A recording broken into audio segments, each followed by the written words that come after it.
بدره ته زما یې. له سهاره یې په زړه ساړه ننوتلي ول، له خولې یې خبرې نه راوتې. یو کونج کې به چورت نیولی ناست و. ملګرو ورته ویل ظالمه بېګا ته دې د واده شپه ده او ته لکه باران وهلی مرغۍ لړزنده یې، لکه چې خوښه نه ده په زور یې درته کړې ده. نه داسې نه ده، ویرېږم چې واده په غم بدل نشي. ویل کېږي سره کوپار چې د شپې رڼا وویني په همهغه ځای بمبار کوي.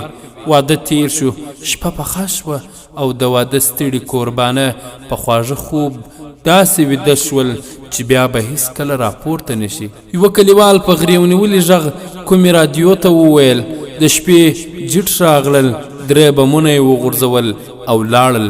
سهار چې مو وکتل د واده کور یې بمبار کړی و، هډونه او غوښې خورې ورې پرتې وې.